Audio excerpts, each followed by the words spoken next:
Hyannisport, Massachusetts. In winter, the Cape empties out. The wind keeps moving. The Atlantic keeps its rhythm.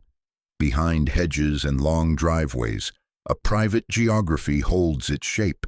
Quiet roads, shuttered windows, security that doesn't announce itself. The Kennedy compound was never a European palace.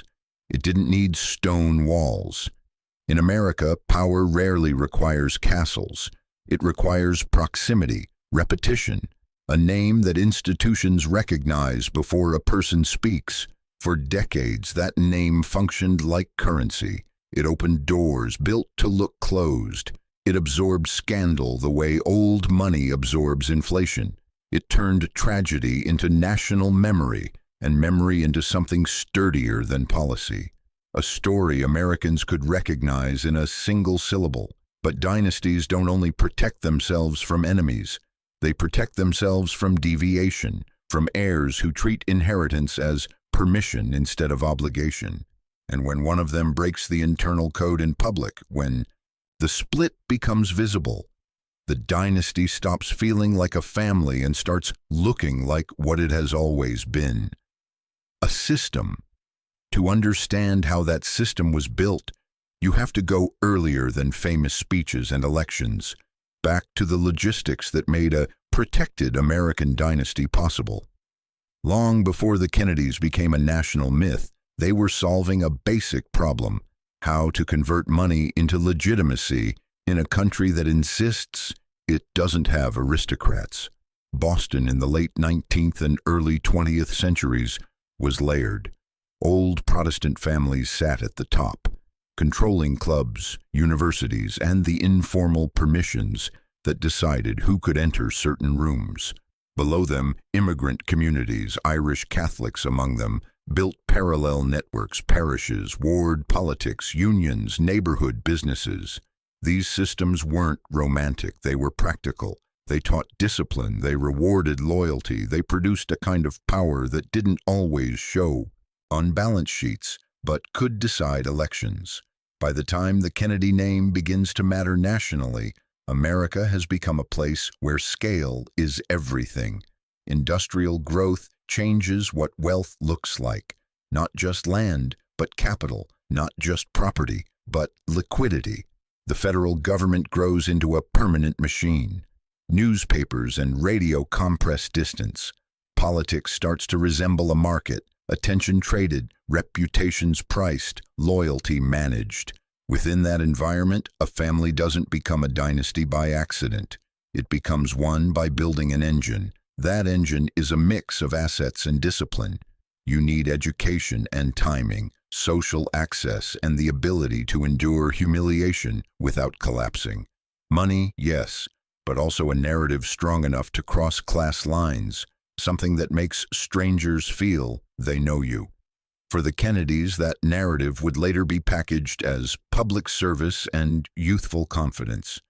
But before television, it was assembled from quieter components: property that anchored a home base, schools that normalized elite pathways, and a family culture that treated politics not as a calling, but as a field to be studied, entered, and controlled. And once that machinery starts working, it does something subtle. It trains the next generation not merely to succeed, but to represent. Dynasties survive by turning individuals into carriers of a shared institutional story. That's the first layer. The second layer is how mid-century America amplified a single family into something the country experienced as nearly permanent. Mid-century America is where the Kennedy machine meets a national amplifier. After World War II, the United States becomes a country of enormous administrative reach. The federal government is no longer a distant referee. It is a permanent employer, a regulator, a patron, a war planner, a builder of highways and bases and research programs. Power consolidates upward, and so does attention. A family that can consistently place itself near that center doesn't just gain influence, it gains gravity. At the same time, the media environment changes the physics of reputation. Radio trained the public to experience politics as a voice in the room. Television arrives and makes leadership visual. It rewards ease under scrutiny. It punishes hesitation. It turns inevitability into an advantage. This is the moment when a surname can function like a brand without ever using the word.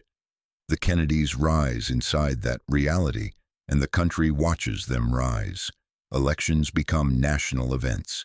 Tragedy becomes national property. When the family suffers public loss, the loss doesn't remain private. It becomes part of the civic atmosphere. Over time, the story isn't only about office or policy. It becomes about continuity under pressure, about the appearance of duty surviving disaster. And that appearance attracts institutional partnership. Networks form around a dynasty the way they form around a major city. Donors learn who to call. Party leaders learn where the talent is likely to be. Journalists learn which doors open for a quote, a leak, a photograph. Allies and rivals behave as if the family will remain present, and that shared assumption becomes a form of protection. Protection also becomes geographic. A place like Hyannisport works not only as home, but as headquarters, an address that signals stability. It offers controlled space where private discipline can be maintained, where younger members absorb the habits of political life before they ever step into it. But dynasties pay for stability with a cost: surveillance. The more symbolic a family becomes, the less room it has to improvise. Each generation inherits resources, but also a script and a public that thinks it owns the story. In that environment, deviation reads like betrayal, and when deviation goes public, the dynasty's insulation begins to fail. That's what we examine next, through the angles that reveal how protection is built, maintained, and tested. In America, power likes to pretend it's accidental, wrapped in merit, framed as personality, credited to talent. A dynasty strips that illusion away.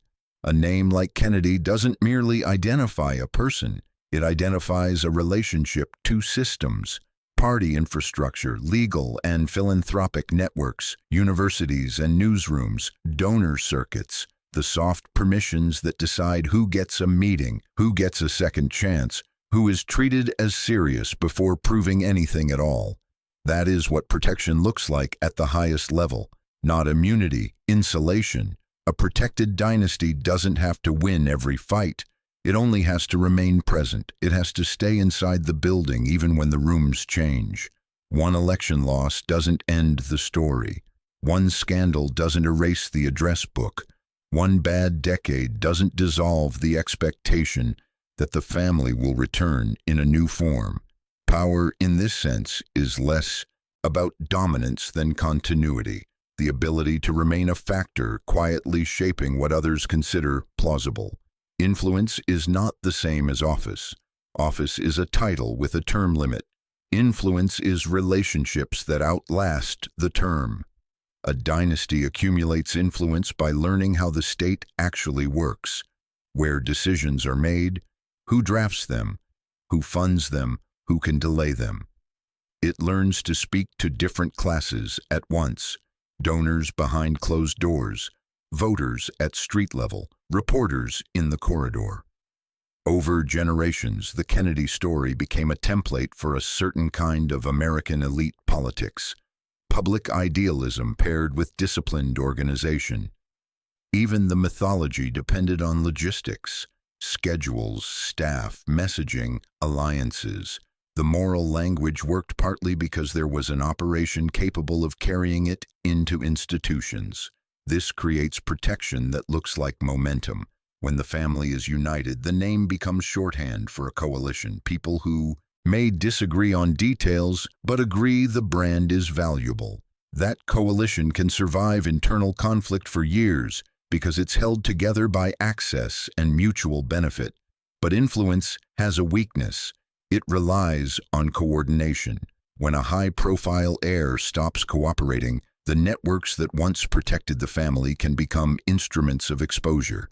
Allies pick sides. Journalists ask sharper questions. Institutions test the seams. And that leads to the next angle, because when coordination fails, the conflict becomes financial, structural, and personal all at once. American dynasties rarely survive on politics alone. Elections are volatile, parties change, public patience expires. The durable part sits behind the headlines. Wealth that can fund time, privacy, and recovery. This doesn't always mean one vault or one inheritance.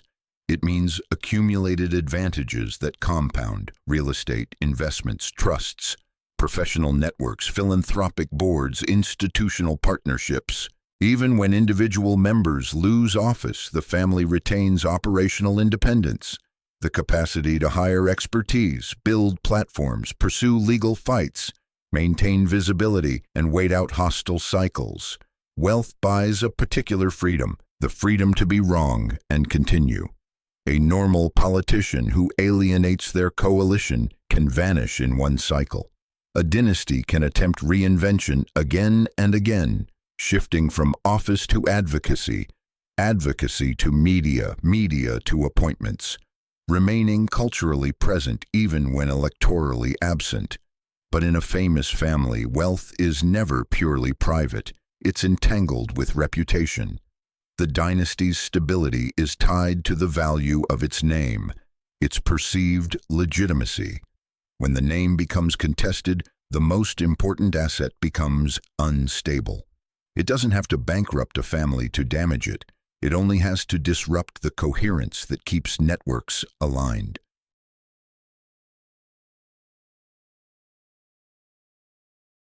Protected can sound like a secret. In reality, it often looks ordinary, and that's why it's powerful. Insulation built into social structure. Elite families are protected by how society organizes access.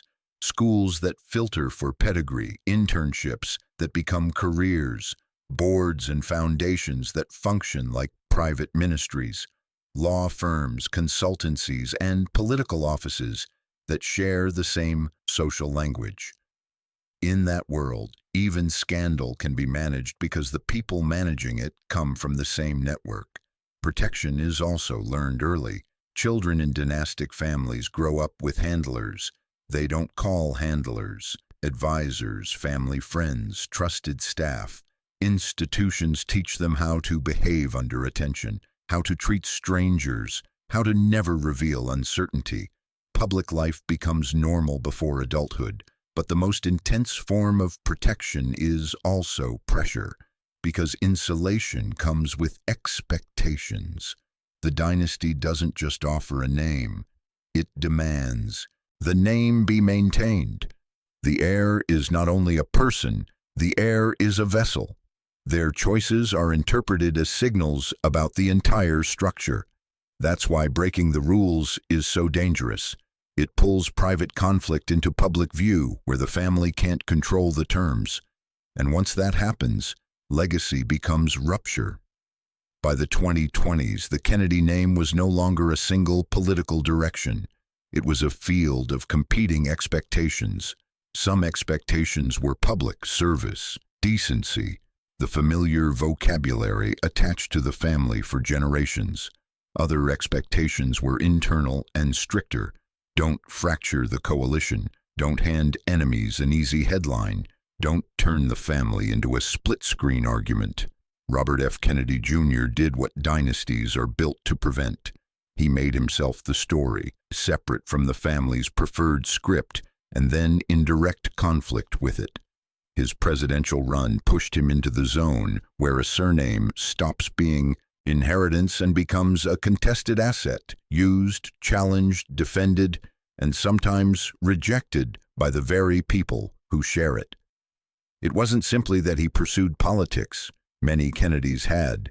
It was that he pursued it on terms that didn't require family permission.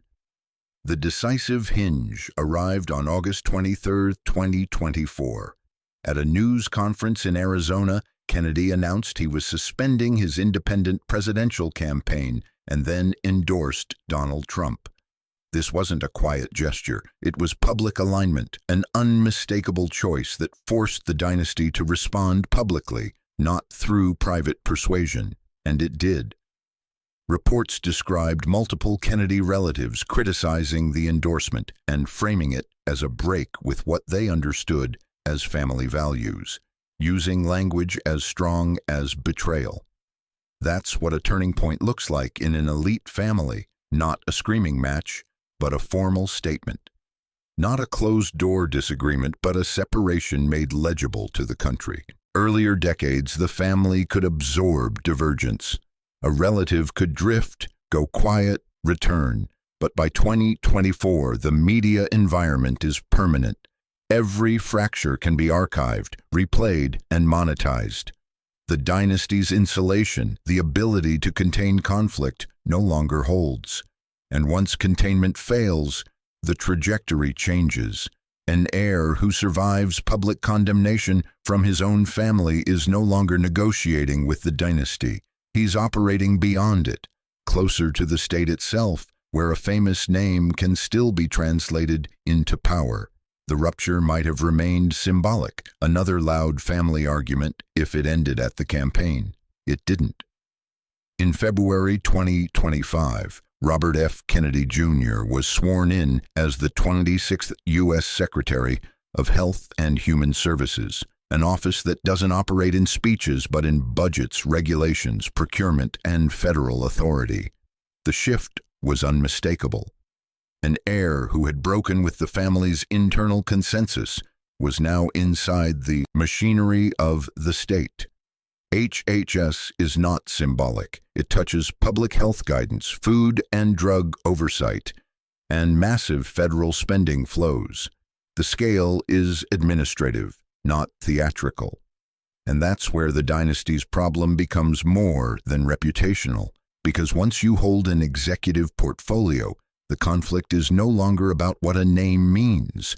It becomes about what decisions do. In the months that followed, coverage focused on turbulence, agency shakeups, advisory appointments, disputes over expertise and credibility, and the family split, already visible in 2024, hardened into formal opposition. Reports described Kennedy relatives calling for him to step down, framing him as a danger to public health and criticizing the direction of institutions under his leadership. This is the turning point in its final form. A dynasty can survive scandal, it can survive disagreement, it can even survive tragedy, if the story stays unified. What it struggles to survive is an heir who converts inherited legitimacy into governing power while the family publicly argues he should not have it, because that forces a question with no private answer. If the name no longer guarantees a shared purpose, what exactly is being protected? Values, reputation, or simply continuity of the brand? After a rupture like this, the first change isn't ideological, it's logistical. People who once moved as a unit begin moving as individuals. Allies stop assuming coordination. Donors and operators, always sensitive to risk, recalculate where the name is useful and where it's radioactive. Journalists learn that a Kennedy no longer implies unity, so the questions sharpen. The story becomes less about the past and more about the present tense. The split creates winners and losers, but not cleanly. For Robert F. Kennedy Jr., the break removes restraint. He no longer has to preserve internal consensus because he has already survived its public collapse. The old tools of dynastic discipline, pressure, persuasion, quiet isolation lose force once the conflict is public and his political base is elsewhere. For other family members, the cost is different. They inherit the duty of correction. They're forced into statements that can sound like disowning their own blood, not because they want drama, but because silence would be interpreted as consent. And in a dynasty, consent is reputational. It attaches. This is how a legacy becomes contested territory, a platform different people stand on while pointing in different directions. The public may not track nuance. Institutions do, and when clarity disappears, Institutions substitute their own.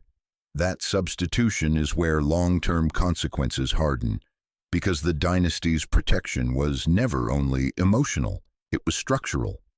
Dynasties survive by making continuity feel natural. They build an expectation that the next generation will arrive in familiar form, educated, coached, connected, aligned enough that disagreements stay internal. This isn't sentiment, it's maintenance. The family's power depends on the perception that it can still produce reliable representatives. The Kennedy rupture weakens that perception, not because one heir broke away, but because the break happened at maximum visibility and intersected with state power.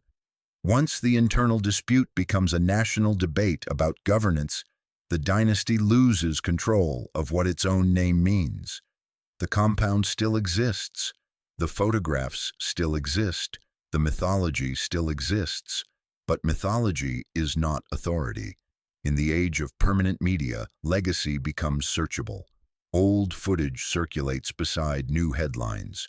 People build their own versions of the story in real time. A dynasty that once relied on controlled access, carefully chosen interviews, carefully managed images, faces an environment where control is weaker than volume. So protection changes form. Instead of one narrative shield, the family becomes competing narratives, each claiming authentic inheritance. The Kennedy legacy stops behaving like a stable asset and starts behaving like a disputed estate. Valuable, emotionally charged, impossible to divide cleanly. For the public, this doesn't end the dynasty. It reveals what dynasties often hide. Beneath the language of service and history, they are governance systems, designed to manage heirs, protect brands, keep access alive. And once the system can't manage succession in public, the question becomes less about any individual and more about what power is willing to do to preserve itself. They're built to outlast moods and eras, to survive personnel changes, to keep access warm even when public affection cools.